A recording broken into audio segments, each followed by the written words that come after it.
The role of prayers in our life has been a matter of lot of debate and consideration in the present times, more because of the scientific advancements that have been made in last 2 to 300 years.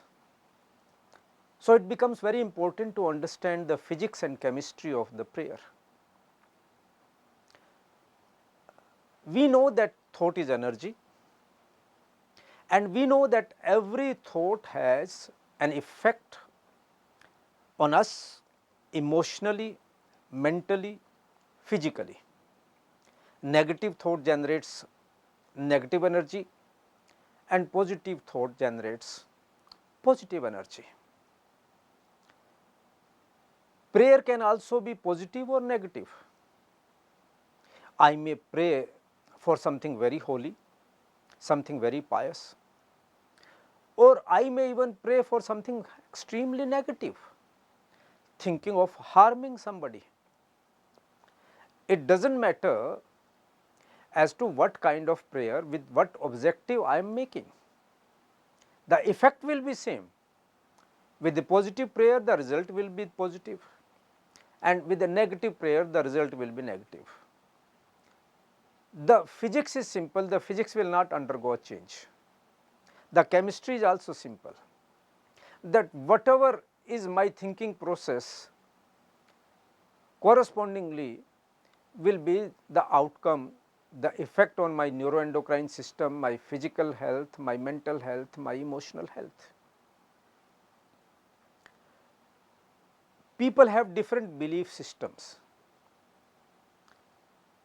Somebody is praying the God, another is praying Mahavira or Buddha or the Christ or Lord Ganesha or maybe Lord Krishna. It is all a question of belief that we have. Whatever thought comes to my mind, my subconscious mind starts creating that kind of energy within me and it becomes a reality. So, whether it is Lord Krishna or Mahavira, Buddha or Christ, it is the creation of my own belief system and the intensity of thereof which is making the difference. We do not know whether Lord Krishna was there or not. Let us accept that he was there, he is there, he will be there. Khuda the ya nahi, again it is a question of belief for a particular section of the society. So is the case with God. Whatever God, whatever belief system we have, we create that kind of energy within us and the transformation starts taking place. Now, the level of transformation, the level of effect will depend on the intensity of that emotion, intensity of that thought process. The level of emotions will affect the intensity, and the intensity will in turn affect the number of thoughts and the direction of their thoughts that are coming to our mind. We have seen that prayers being answered in different belief systems similarly.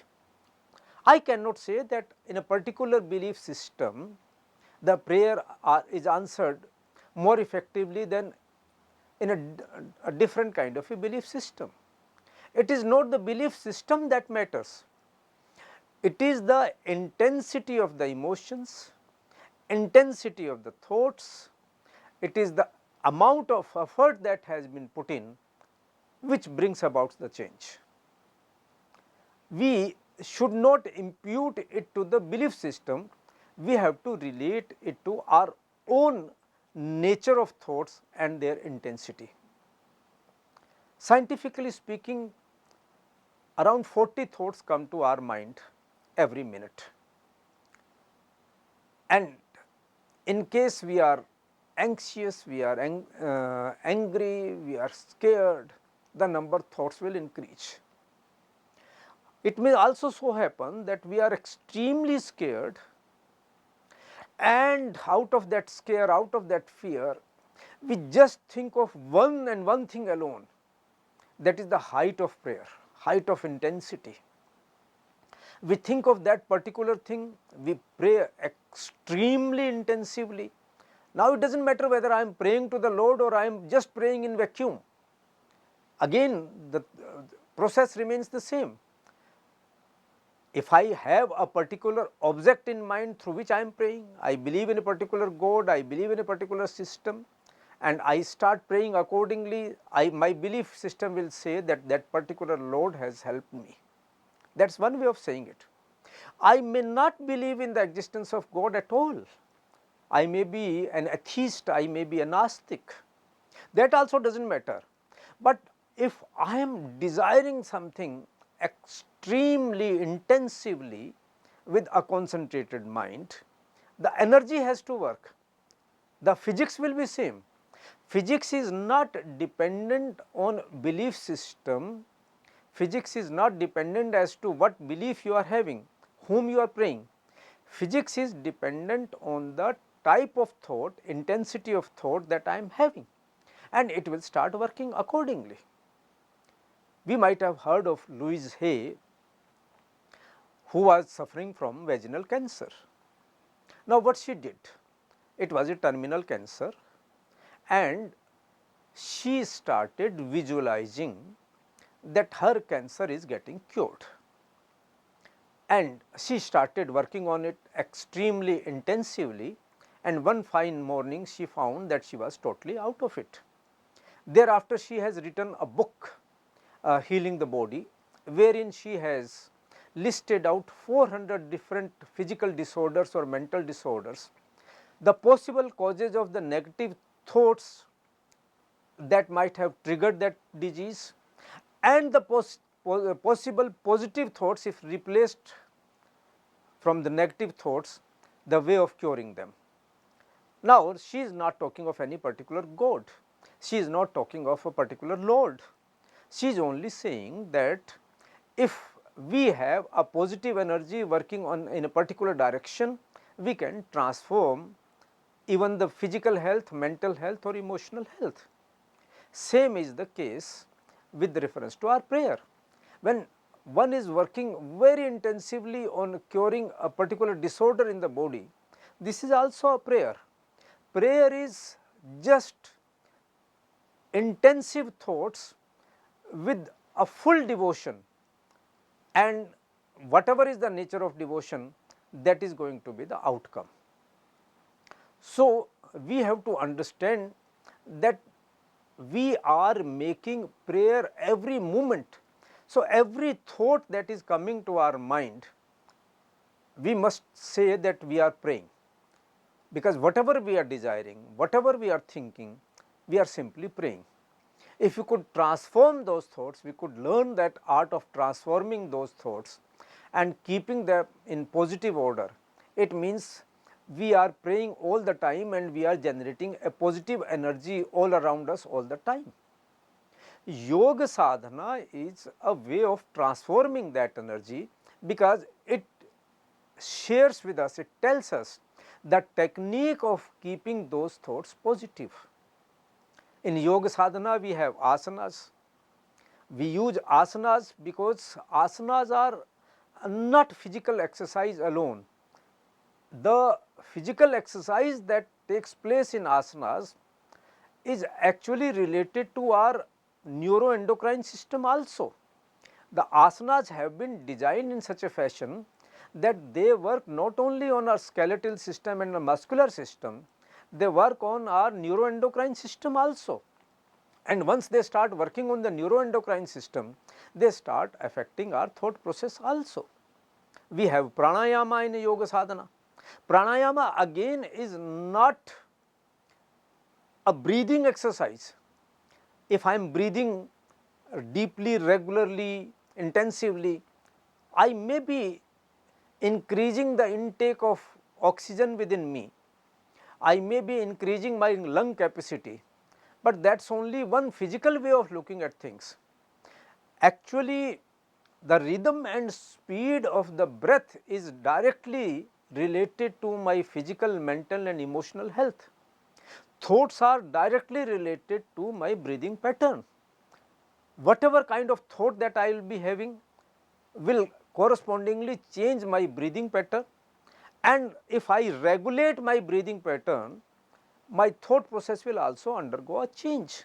So, pranayama is a systematic way of breathing in a particular manner, which ultimately results in regulating my entire energy, that is physical, that is mental and that is also emotional. It cannot so happen that I am extremely angry, but my breath is in absolute normal order, or vice versa, my breath is disturbed, but emotionally I am fine. These two things cannot go together. The rhythm and speed of the breath will necessarily affect the thought process, the physical health, the mental health, the emotional health. So, pranayama is another way of regulating the entire thought process and taking it to a positive direction. Then comes the meditation part of it, asana pranayama, and before that yama niyama, that is following a particular lifestyle.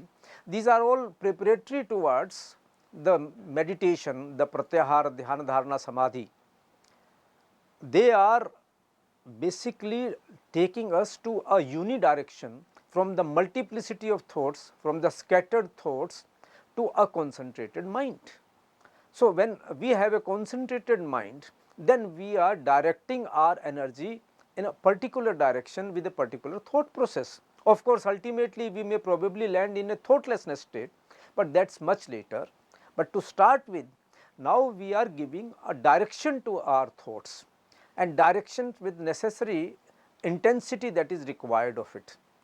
So, through yoga sadhana, we give that direction and intensity, and thereby our prayer becomes extremely powerful, extremely positive, extremely result oriented.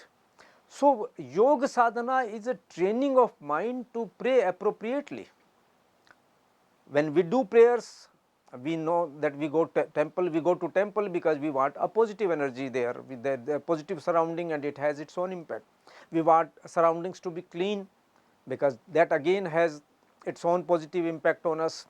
We want we go with an empty stomach for prayer because empty stomach keeps the breathing in appropriate order. The breathing will be deeper and longer and rhythmic, so our prayer will also be better. We use better clothes, we use the clean clothes because that again has its own impact. So, the surrounding, the type of clothes that we are in, the place that we are praying, all these things have their own impact. They are all supportive things. They have their own meaning, they have their own impact on us, but the most important thing is as to what kind of thoughts we are having, what is the intensity of their thought, and yoga sadhana is the training of mind to have a thought in a particular manner with particular intensity, in a particular direction and on a continuous basis. We know that to be successful we have to keep on putting in efforts till we achieve our result, and we have to put in that effort in a very systematic manner. So, yoga sadhana trains us because the prayers will be done with the help of the body. So, the body has to be trained. Asanas and pranayamas, yama and niyama train our body to do that prayer, and then through the process of pratyahara, dhyana, dharana, samadhi, we gradually advance towards that intensity, we gradually advance towards that particular direction. Uh, Thereafter it becomes meaningless as to whom we are praying, what is the look and feel of our God, what is the belief system that we are having. The belief systems are only to generate that kind of belief, to generate that kind of faith in us, so that intensity is gained. Because if I have the faith, then my intensity will be higher, and if I do not have the faith, then my intensity will be lower. So, faith becomes very, very important to generate that intensity, but the science remains, the physics remains, that it is the intensity, it is the nature of thoughts that is going to affect, and that is bound to give me back what I am looking for. Uh, the prayer in its purest form is only my own thought process, but this is not to deny that my beliefs, my faith in a particular system, the surroundings that I am praying, maybe a temple, maybe a mosque, maybe a church, maybe a gurudwara, or maybe any other holy place where I am working, the type of people that are giving me company, the type of prayer that I am making, all these have their own roles to play. We are in no way discounting their roles, but we must also appreciate as to the real purpose, real meaning, real nature of prayer that we should be making. If we understand that physics, if we understand that chemistry, we can probably do it in a more professional, in a more scientific way. The role of prayer just cannot be wished away. Prayer we are making every moment, the every thought is a prayer. It is our call as to whether we want to convert that into a positive direction, towards a positive object, towards a positive goal. If we do that, that will make us happy, healthy, peaceful. Thank you very much.